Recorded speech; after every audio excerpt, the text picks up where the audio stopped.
بسم الله الرحمن الرحيم الحمد لله نحمده ونستعينه ونستغفره ونعوذ بالله من شرور أنفسنا ومن سيئات أعمالنا من يهده الله فلا مضل له ومن يضلل فلا هادي له وأشهد أن لا إله إلا الله وحده لا شريك له وأشهد أن محمدا عبده ورسوله أما بعد فإن أحسن الكلام كلام الله وخير الهدى هدى محمد صلى الله عليه وسلم وإن شر الأمور محدثاتها وكل محدثة بدعة وكل بدعة ضلالة وكل ضلالة في النار.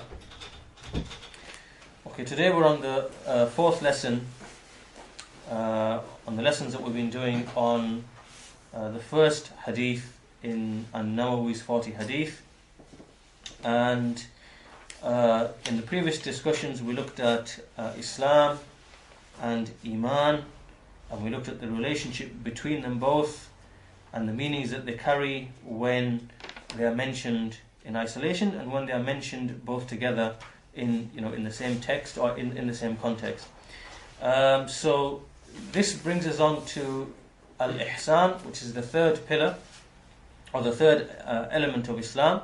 And so we'll continue exactly where we left off in the last lesson, and this is the saying of Jibrīl alayhi salam to Muhammad sallallahu alayhi wasallam. Sadaqt, meaning you've spoken the truth, meaning in relation to the answer on Imān. And so then it continues. So the messenger said, قَالَ فَأَخْبِرْنِي عَنِ الْإِحْسَانِ, inform me about ihsān. So he replied, قال Jibreel alayhi salam replied, أَن تَعْبَدُ اللَّهِ كَأَنَّكَ تَرَاهُ فَإِن لَمْ تَكُنْ تَرَاهُ فَإِنَّهُ يَرَاكَ, that you worship Allah as if you are seeing Him, and even though you don't see Him, then He most certainly sees you. So the scholars, the Shaykh says, the scholars have said that al-ihsān here consists of just a single pillar. Right, so we had Islam consisting of 5 pillars, Imān consisting of 6 pillars, and ihsān is just a single pillar. And the Shaykh says that al-ihsān, when it's mentioned in the Quran, we find that when it's mentioned, there are other things which are tied to it or attached to it. So for example, we see in some cases at-taqwa, piety, is attached to ihsān. Like for example in the verse, إِنَّ اللَّهَ مَعَ الَّذِينَ اتَّقَوْا وَالَّذِينَ هُمْ مُحْسِنُونَ, that indeed Allah is with those who have taqwa and those who do good, those who are muhsinun, meaning those who do ihsān in their actions. And that's in Surah An-Nahl, Surah 16, verse 128. And likewise, it's also mentioned often with righteous actions. So whenever the Quran mentions righteous actions, you find ihsān is connected to that, and it's connected to other things as well. And often you find that ihsān is also mentioned on its own, or without being attached to anything else. Like for example, the saying of Allah the Mighty Majestic, لِلَّذِينَ أَحْسَنُوا الْحُسْنَى وَالزِّيَادَةِ, that to those who do good, meaning ihsān, they will receive good and something in addition on top of that. Surah Yunus, the 10th surah, verse 26. So what is meant by al-ihsān here in this verse is obviously doing righteous actions, but doing them with benevolence, doing them with ihsān, meaning doing them with proficiency and doing them well. And what is this pillar then? What is this pillar of ihsān? And that is explained in the hadith itself.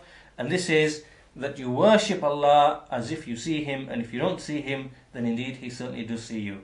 And this is the pillar which, if implemented, on account of it, you acquire the pillar or the level of al-ihsān. Because al-ihsān is simply, what is meant by al-ihsān is that when you do something in a proficient way and in a good way, when something is done well. And this is the meaning of al-ihsān. And obviously al-ihsān between the people, it will vary, so the people will differ amongst themselves as to this level of al-ihsān. And likewise, that's from the angle of the people. And likewise, when we look at al-ihsān itself, we will see that from al-ihsān, from this this benevolence or doing something proficiently and good, that there's a certain level of it which which if a person brings, it would mean that he's acquired that level. And then beyond that point, there is an element of it which is mustahab, and there's an element of it which which is voluntary, if you like, or which is recommended, if you like. So basically, there's an element of it which is obligatory, which a person must have, and beyond that point, there is a supererogatory level, a voluntary level, in which people obviously differ, and therefore their level with respect to al-ihsān also differs as well. So the Shaykh says, so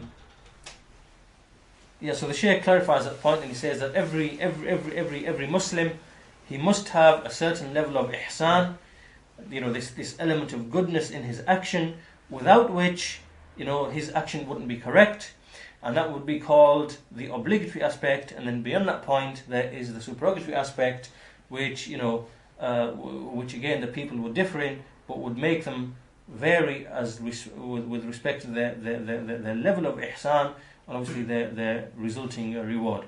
So then the Shaykh says, as for this level, what is this level then? This base level, this bare minimum level, on account of which an action becomes good, right? It becomes hasan. It becomes, it's considered to be from al-ihsān.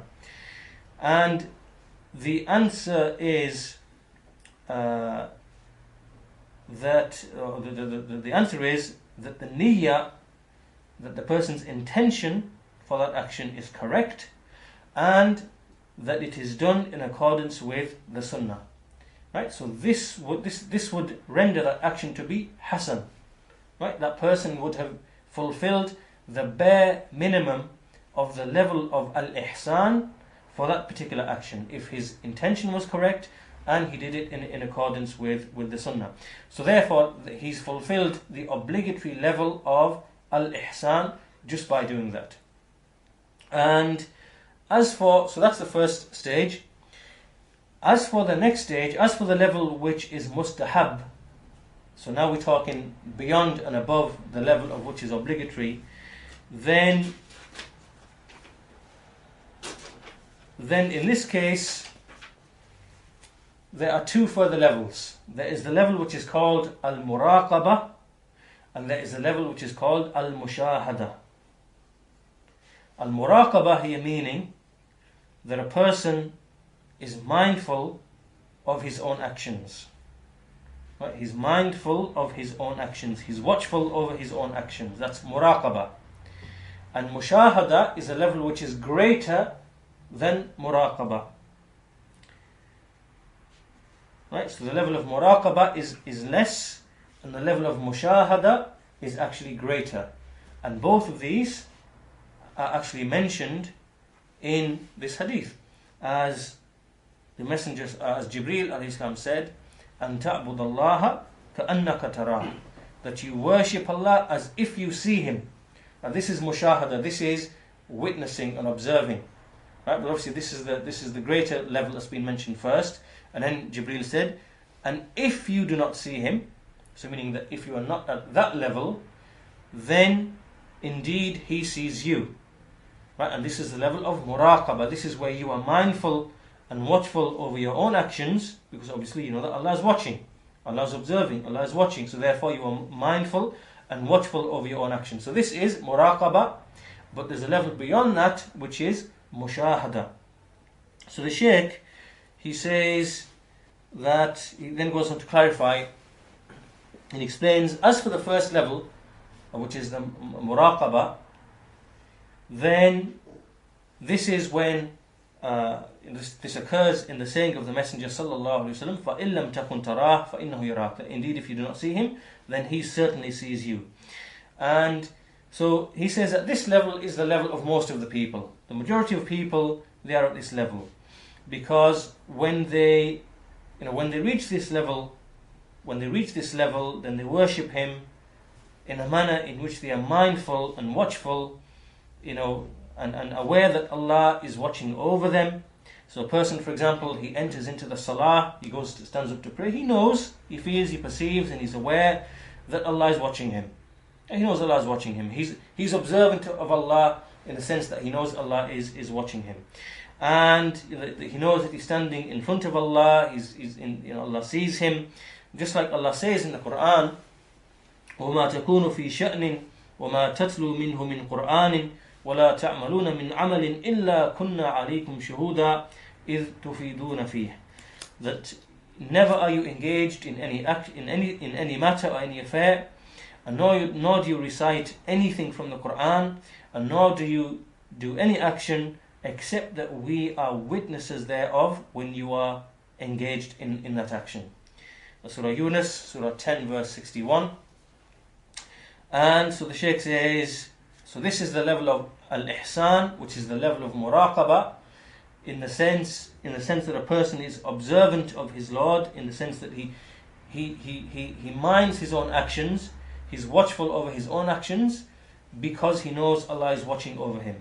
So when he does this, like for example when he prays as if this is going to be his last prayer, because he knows Allah is watching you, Allah is observant over you, he knows and whatever action you're engaged in, he knows that Allah is watching over him, and and so on and so forth. So this is the level of muraqabah.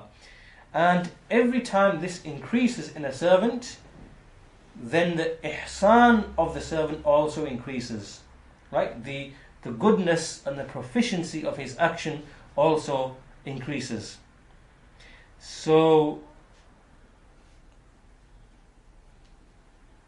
the Shaykh says, for example, when a man he's moving around in his prayer, he's doing something, fidgeting or whatever, and then he suddenly remembers, to be observant of Allah and watchful of Allah, and that Allah is watching him, and then immediately he has khushu again. He becomes, he has awe, and he is humble again, and he shows humility, and he again in his prayer he has khushu again. And so this basically is the level of muraqabah. And then the Shaykh says another level, which is the level of mushahada, and this is also contained in this hadith. This is because the Jibrīl ﷺ said to the Prophet ﷺ, أَن تَعْبُدَ اللَّهَ كَأَنَّكَ تَرَاهُ, that you worship Allah as if you see Him. So this is the level of mushahada. Now what is meant here, there's obviously a clarification to be made here. What is meant here by seeing and observing and witnessing, it doesn't mean seeing and observing and witnessing the essence of Allah, like the Sufis and the misguided Sufis and the astray people. They're the ones who claim this. They claim that a person witnesses the actual essence of Allah subhanahu wa ta'ala. This is, the Shaykh says, this is from the greatest of falsehood and the greatest of slanders. But what is meant here is that a person observes and witnesses the attributes of Allah subhanahu wa ta'ala. Meaning that in everything that he sees around him, he can see the attributes of Allah subhanahu wa ta'ala in whatever he sees. So in other words, he is seeing the effects of the attributes of Allah, or the effects of the attributes of Allah, the Mighty and Majestic, in His creation. So for example, every time the servant, the believer, when his knowledge increases and his certainty increases in the attributes of Allah and in the names of Allah, then everything which occurs around him, in the creation, in the heavens, then he will always be able to refer each and every single thing that he sees and observes or experiences, he will always be able to refer it back to either a name of Allah or to one of His attributes.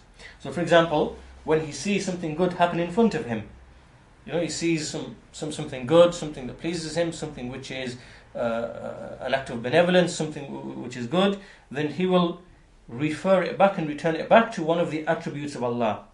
Or it will be from the effects of one of the names of Allah subhanahu wa ta'ala in His creation. Right? When he sees something evil happen, when he sees something bad happen, then he will refer it back to one of the attributes of Allah subhanahu wa ta'ala. Obviously not from the sense of attributing evil to Allah, because we know that evil is not attributed to Allah, even though evil takes place and Allah creates evil. there is no evil in Allah's action of creating evil, because that is nothing but pure goodness. Right? So when Allah, for example, when He sends diseases, or there is calamities, or there is anything of that nature, Allah's action in doing that is full of wisdom and goodness. That's from the point of view of looking at Allah's action. But from the point of view of what occurs within the creation, then it is evil. So disease, murder, death, so on and so forth, that no doubt is evil within the creation. But what is meant here is that when a person sees good, he can refer it back to one of Allah's attributes, because it originated with Allah. When a person sees something that's evil, then again, from the point of view that Allah is in control of every single thing, then again, that can be referred back to one of Allah's attributes likewise. But not from the angle of attributing evil, but from the angle of attributing to Allah the overall complete power and control over every single thing, and the wisdom and justice, that it contains. And then likewise, it continues that whenever he sees anything in the creation, then he will refer it back to one of Allah's attributes. When he sees someone being obedient, or when he sees some disobedience, when he sees a calamity, when he sees a war, when he sees death, when he sees knowledge, when he sees any situation that arises around him in anything, in the heavens or the earth, then he always refers it back to one of Allah's names or one of Allah's attributes. And this is what is meant by mushahada. Mushahada, the level of observing and witnessing, that he refers every single thing back to Allah's names and to Allah's attributes.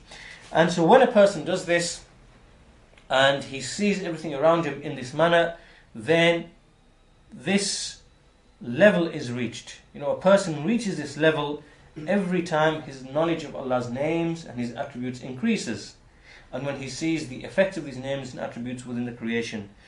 And as a result of this, when a person reaches this level of knowledge, he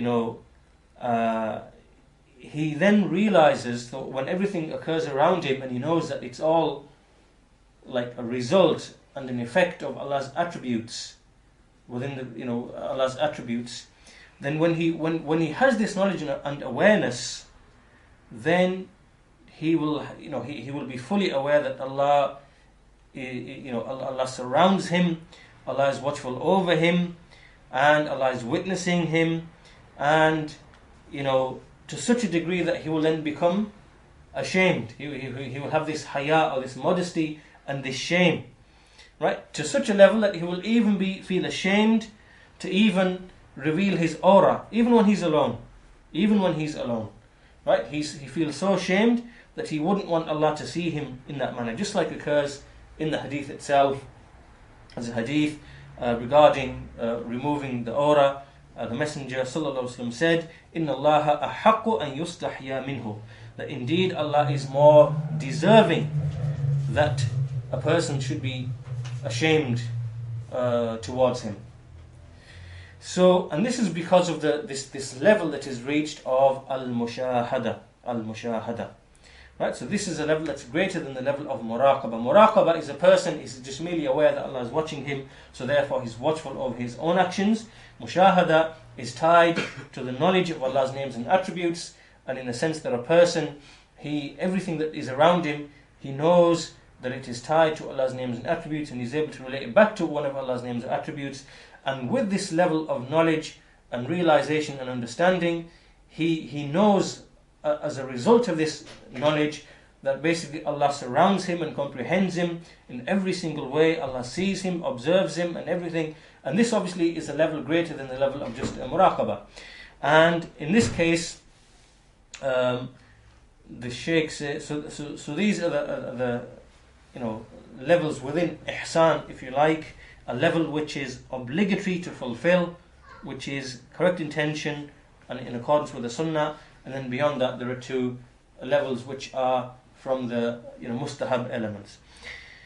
And so the Shaykh continues and he says, so therefore Ahlul Sunnah, when they speak about az-zuhud, when they speak about, for example, abstinence from the world and in rectifying the actions of the heart, when they speak, and they speak in accordance with the correct methodology, Right, so we're not talking about what the Sufis talk about. We're not talking about what these mystics and these other people speak about when they speak about, merging with Allah and, all of this al-fana and al-baqa and all of this other these other meanings which carry false meanings.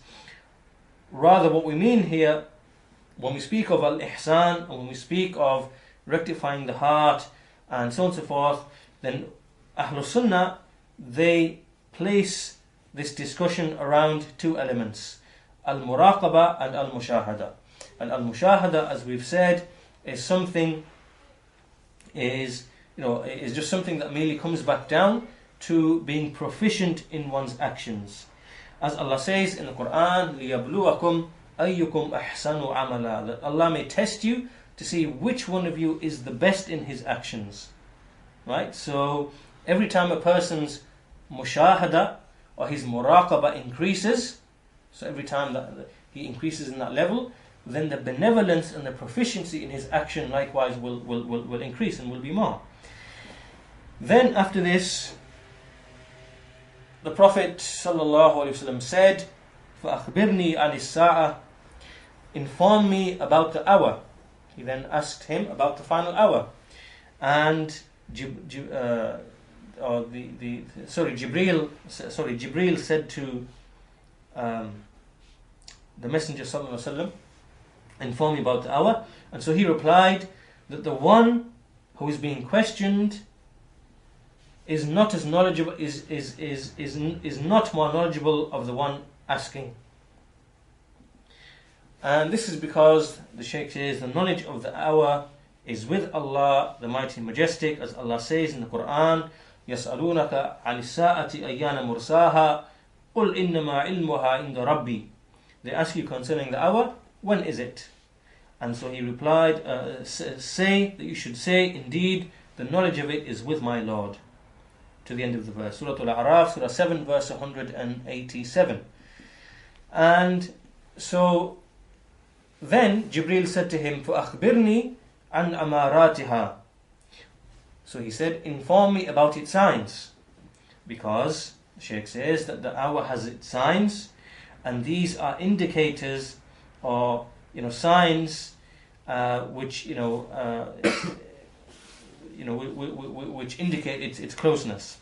And the ashrat, the plural of a sign, this occurs in Surah Muhammad, the 47th surah, in which Allah says, فَقَدْ جَاءَ أَشْرَاطُهَا, that indeed its signs have come. Indeed its signs have come.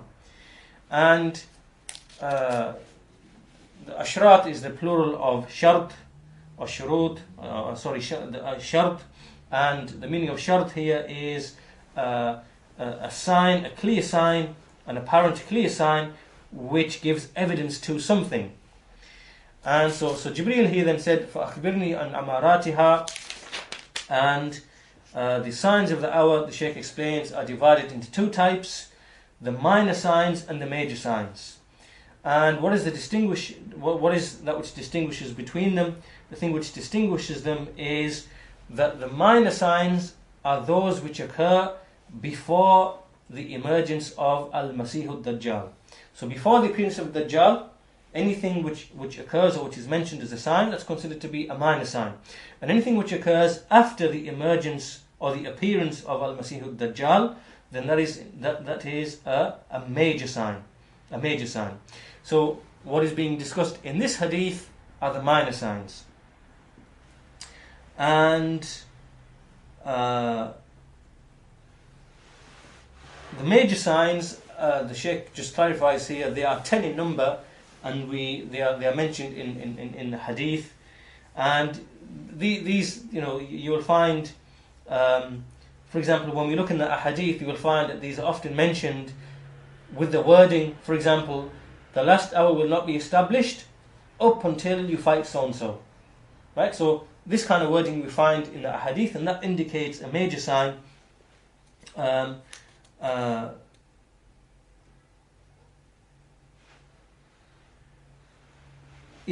basically there are major signs which are found in the Sunnah, and there are other signs likewise which are from the minor signs, like for example when the Messenger said that the last hour will not be established up until a fire originates from Medina, as a result of which the necks of the camels in Al-Basra will be illuminated. I mean, the fire will be so big that its illumination will be seen from a distance. And this is from the minor signs. Or for example, the last hour will not be established up until Baytul Maqdis is conquered. Again, from the minor signs. So basically, all of these are from the minor signs. All of these are from the minor signs. And a point of clarification that the Shaykh makes here is that just because something is considered to be from the signs of the hour, that in itself doesn't mean that that sign, or whatever that action is, or whatever that incident is either blameworthy or praiseworthy. Right? Because a lot of people think that something being a sign of the hour, that this therefore means it's something that's evil, something that's bad. And no doubt in many cases this is the case. Many of the things which are treated as signs of the hour, no doubt they are bad things. But they are bad things. But just because something is made or is mentioned as a sign of the hour, that in itself is not an evidence that this thing is either praiseworthy, or it is blameworthy, or it is prohibited in the Sharia. Right? So this is something that we should be very clear about. That just because something is a sign of the hour doesn't mean that in and of itself, just because of that, it is either praiseworthy or blameworthy, or it is something that is prohibited. Why? Because in many instances there are many signs of the hour that have been mentioned, which in the Sharia are actually praiseworthy. Like for example, in the saying of the Messenger sallallahu alaihi wasallam, in the Ḥadīth of Awf bin Malik, he said, "You should count 6 things before the occurrence of the hour." And then amongst them he mentioned my death, and then the conquering of Baytul Maqdis. Right? The conquering of Baytul Maqdis is a praiseworthy thing. You no doubt it's a praiseworthy thing. So, in other words, just because something is mentioned as being a sign of the hour in the Sharia, in the Quran or in the Sunnah, that in itself doesn't mean that it's automatically praiseworthy or blameworthy or prohibited or anything of that nature, because these things are not actually tied. Right? So we don't treat. So we should be clear about that issue, and be aware that the signs of the hour, in the Sharia, just because they're mentioned as such, don't automatically receive praise or blame or the ruling of being prohibited.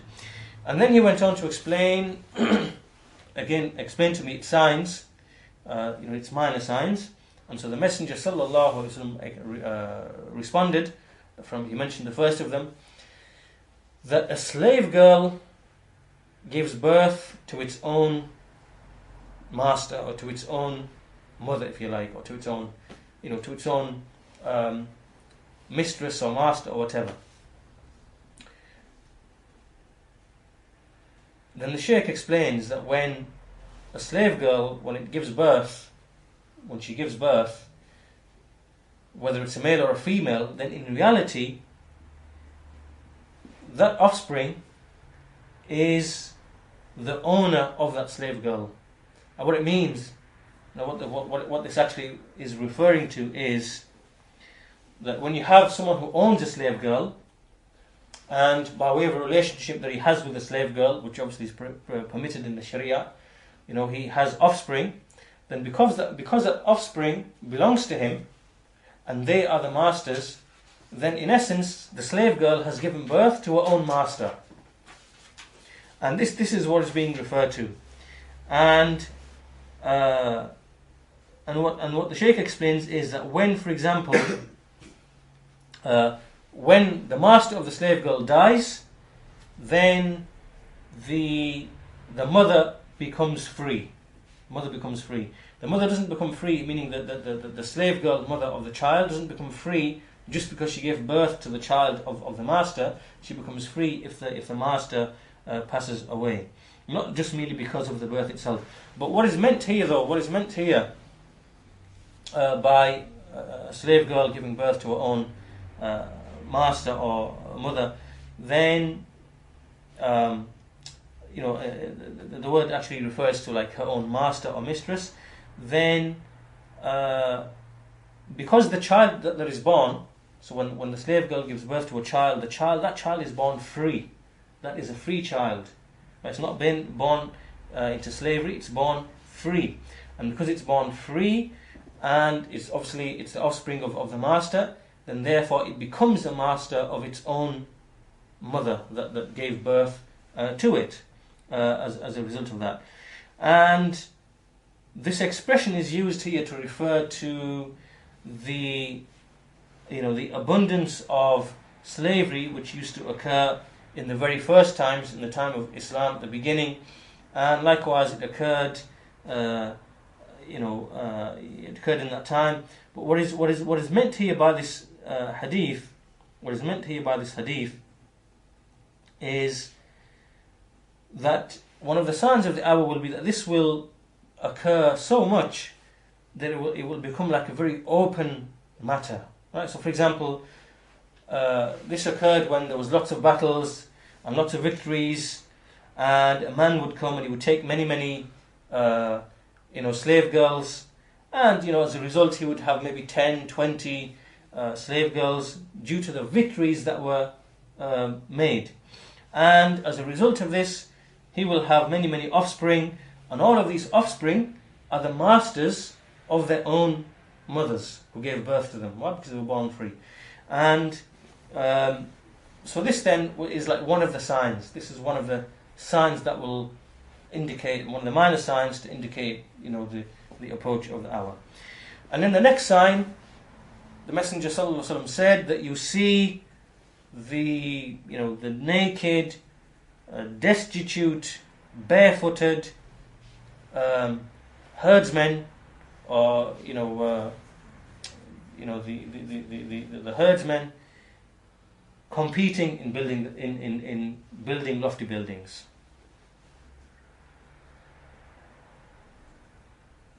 Shepherds competing in building lofty buildings. So the Shaykh says, meaning that you will see these poor, destitute people.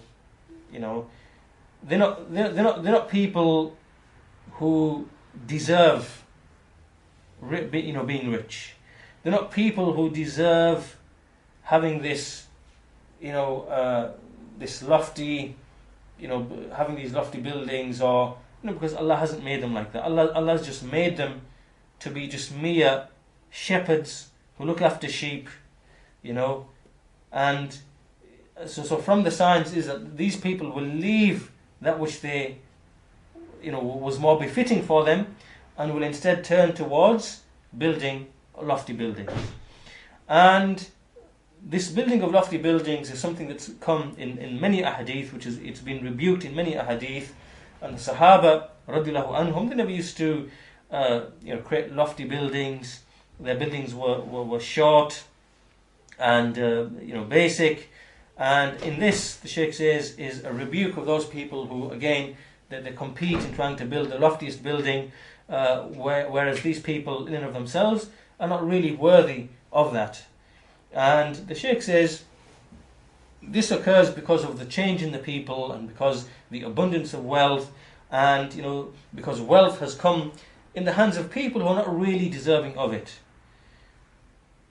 And then the hadith continues, and then Umar, then the narrator, he continues and he says that then he departed, he then left, and Jibrīl left, and then after this he said, the Prophet Muhammad said to Umar, "O Umar, do you know who the questioner was?" And so he replied, "Allah and the Messenger knows best." And then he said, "That was indeed Jibrīl. He came to you to teach you your religion." And so the Prophet ﷺ informed Umar about this, that he informed him such that he told Umar this, so that Umar that this issue would be, so that these questions and the importance would become even more great and more important. This is why he said to him, this was Jibrīl, who came to you to teach you your religion. So obviously when he hears that, Umar ibn al-Khattab, and then this issue now and the specific questions and the answers become even more great, and they become more great, and they should be remembered and treated as being very significant. So the Shaykh says, concluding now, that this hadith is a hadith that we can really speak at great length about, and we've already spoken in great length about it already, and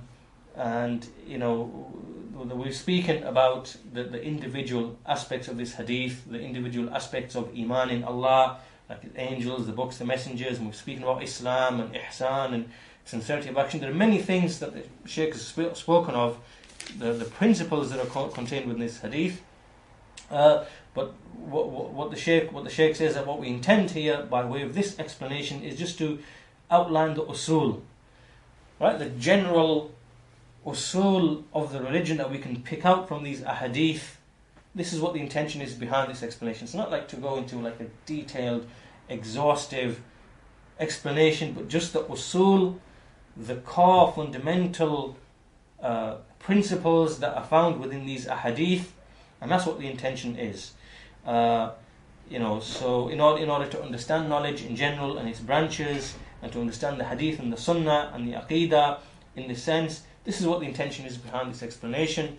And so the Shaykh concludes there, and so he seeks forgiveness from Allah and sends a salat and salam upon and blessings upon our Prophet Muhammad sallallahu alaihi wasallam.